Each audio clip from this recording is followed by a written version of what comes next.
Como creo que no es un secreto para nadie que esté un poco al tanto de lo que subo a mis canales, me gusta mucho el estilo y la diégesis que comenzó en su momento el autor estadounidense Howard Phillips Lovecraft, y que continuaron posteriormente una miríada de autores. En una semana discutiremos sobre qué caracteriza este tipo de estilo y cómo se adapta a los diferentes medios narrativos, pero por lo que respecta a esta, vamos a hablar un poco del mundo del rol. Desde 1978, que aparece en escena RuneQuest por parte de Chaosium, nos encontramos con un sistema que al menos los que hemos comenzado a jugar la última década, vemos por bastantes sistemas. Una forma de jugar, crear personajes y sacar tiradas adelante que posteriormente en 1980 se publicará bajo Basic Role Playing o BRP, dejando solo el esqueleto de las reglas para entendernos, sobre el cual Sandy Petersen se dedicará a verter todo lo que pueda encontrar sobre los mitos hasta formar la llamada de Cthulhu o Call of Cthulhu en su idioma original, con el que yo al menos tuve mi primer contacto con Lovecraft.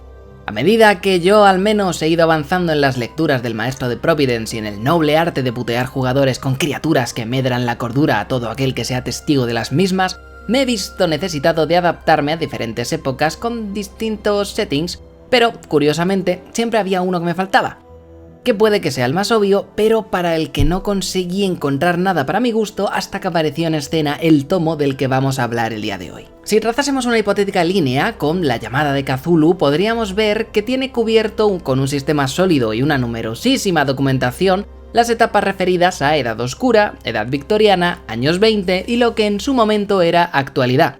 En su momento, cuando se publicó, lo que quiere decir que a día de hoy ya lo vamos a llamar década de los 80-90. Con experimentos como Cthulhu Tech nos vamos al futuro lejano y distópico, con la adaptación de su universo al sistema Gamshu cubrimos la década de los 30 y con el reciente Achtung Cthulhu cubrimos la de los 40, pasándole el testigo para cubrir ese intervalo de tiempo entre los 40 y la actualidad o la actualidad a Delta Green, más con un ambiente de guerra fría, espionaje y organizaciones secretas entre manos.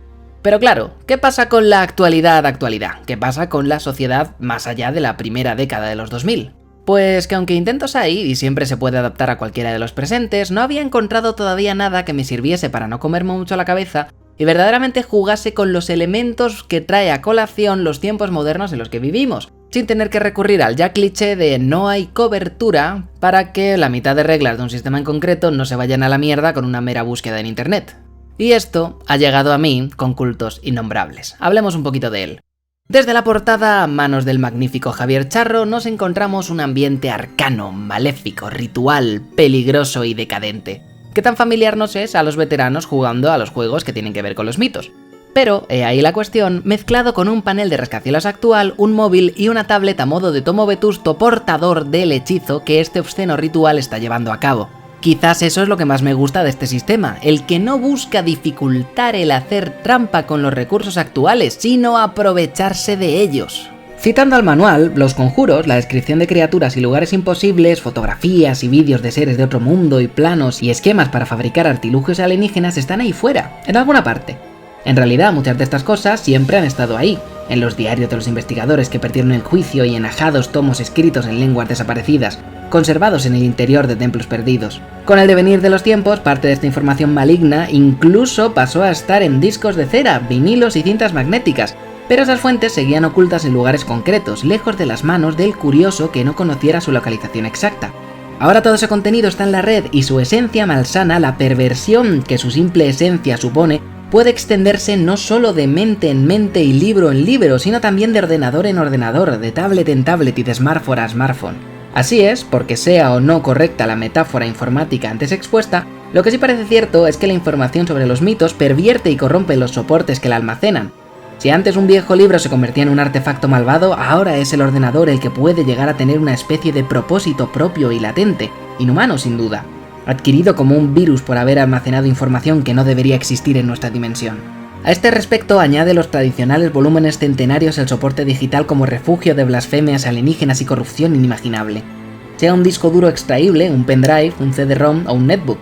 La verdad sobre los mitos altera la estructura de las cosas, influencia que en pleno siglo XXI ya no se encuentra solo en antiquísimas estatuillas, vetustos libros y camafeos renacentistas, sino también en tu teléfono móvil y en tu ordenador portátil. Con esto no solamente estamos jugando con las reglas para poder meter todos estos artilugios electrónicos en juego, sino que también estamos asegurándonos de no mermar las capacidades del jugador para poder utilizar todo artilugio electrónico actual que se le ocurra o que pueda tener en su haber. En este contexto entra lo que en principio hace más distintivo a este juego. Los jugadores no llevan a investigadores que están tratando de evitar que un grupo descorazonado y loco de individuos jueguen con elementos que ni comprenden en su totalidad ni saben el verdadero impacto que puede llegar a causar en el mundo cuando estén libres. Los jugadores llevan a estos últimos. ¿Eso significa que jugamos con los malos? No necesariamente. Tenemos libertad para hacer lo que gustemos. Al fin y al cabo, una mafia podría estar buscando determinados poderes arcanos para poder imponerse en su zona por encima de todos los demás. Pero también un padre desesperado podría estar buscando una cura para uno de sus hijos que padece de una enfermedad incurable por las vías tradicionales. Aquí es donde entra en juego una de las características que más me gustan de este título, y es que además de una ficha de personaje por jugador, habrá una ficha de culto comunitaria donde introduciremos los elementos básicos como el nombre y el concepto y lo que nos hará distintos, la motivación y los atributos, siendo estos los recursos, la influencia, el conocimiento y el tamaño. Aquí no solo iremos modificando y añadiendo miembros, recursos, enemigos y vivencias, también decidiremos si queremos estar entre los malos con buen corazón o hijos de puta buscando conocimiento para fines más oscuros. Con esto llegamos a la hoja de personaje, que como supone estar complementada por la del culto, resume todas sus reglas en un solo A4. Para crear un personaje utilizaremos elementos que nadie que haya tenido un ligero contacto con Fate o con hitos va a tardar en entender. El juego se sitúa en este estilo más narrativo y pulp, en el que no es tan necesario saber cuántas balas le quedan a tu arma, y hay que poner más el foco en cómo narras la forma en la que el tiroteo se lleva a cabo. Comenzaremos por la parte que muchas veces es la más compleja, el nombre, concepto y si lo tiene, el culto. Para nuestro personaje de prueba vamos a poner como concepto camarero del Starbucks y vamos a llamarle François Gallet.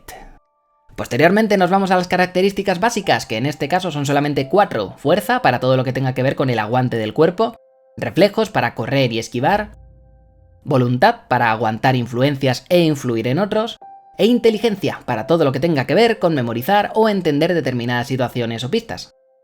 Aquí se reparten 20 puntos, con un mínimo de un 1 y un máximo de un 10. En la que la media del humano no es 5, sino 3, lo que debería darnos una ligera idea de ese aspecto pulp del que os hablaba anteriormente. También es importante diferenciar que como una inteligencia alta puede servir tanto para alguien extremadamente avispado y astuto, como para alguien con un doctorado o varias carreras universitarias, estas líneas colindantes servirán para describir el foco de la característica de cada personaje, y como suele ser normal en estos sistemas, también pueden utilizarse como hitos. Y hablando del diablo, necesitaremos 4 hitos que recogerán parte de la historia del personaje que tenemos entre manos, pero no limitándonos a ellas, pudiendo también ser parte de las características que como individuo le diferencian de los demás. Las habilidades, para terminar, interpretan las capacidades del personaje en 8 campos. La forma física, el combate, la percepción, el subterfugio, la interacción, la cultura, la profesión, el ocultismo y ya si el personaje lo requiere, habilidades arcanas, que serían hechizos para entendernos. Finalmente, con las características y habilidades escogidas, solo quedaría dar los últimos detalles estableciendo su iniciativa, defensa, aguante y entereza.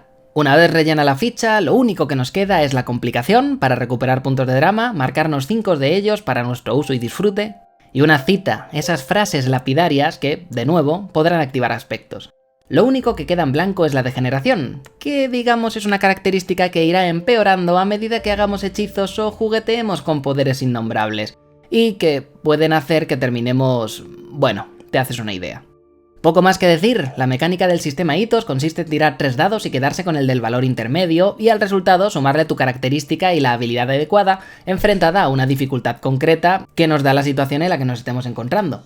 Para daños cogeremos el menor, el medio, el alto o sumaremos un par o todos ellos. Y como siempre podemos utilizar los puntos dramáticos para introducir elementos en la historia, activar habilidades, aspectos, repetir tiradas o variar el resultado de las mismas. El juego viene presentado en un tomo cartoné de casi 300 páginas a todo color, con un arte original y propio increíble. Y como extras al sistema, un bestiario con dioses incluidos, tomos de magia con ideas y hechizos ya listos, 2 aventuras, una pequeña colección de relatos y fichas de personaje y de cultos tanto a color como print friendly. Además de esto, No Solo Roll ha publicado una excelente pantalla con un compendio de reglas esquemático que también actúa a modo de índice si la situación requiere un revisionado a fondo de las mismas, una partida que está disponible en el documento Roll Gratis Volumen 1 y para finalizar una pequeña campaña conmemorativa llamada Trazos del Pasado, que junto con el último documento podéis descargar de forma completamente gratuita en la descripción del vídeo. Es todo por esta reseña, espero que el juego os enamore un ápice de lo que ha conseguido conmigo desde hace ya casi 2 años. Si tenéis ganas de ver cómo se mueve en directo, que sepáis que vamos a comenzar con una corta campaña inédita con uno de los autores en directo en mi canal de Twitch. Podéis seguirla a lo largo de esta semana y la siguiente en el mismo o verla en diferido en mi tercer canal. Y si queréis saber un poco más de los trabajos que han osado adaptar la obra de H.P. Lovecraft, nos vemos en una semana con un vídeo orientado a este mismo tema. Hasta entonces, arcanos saludos.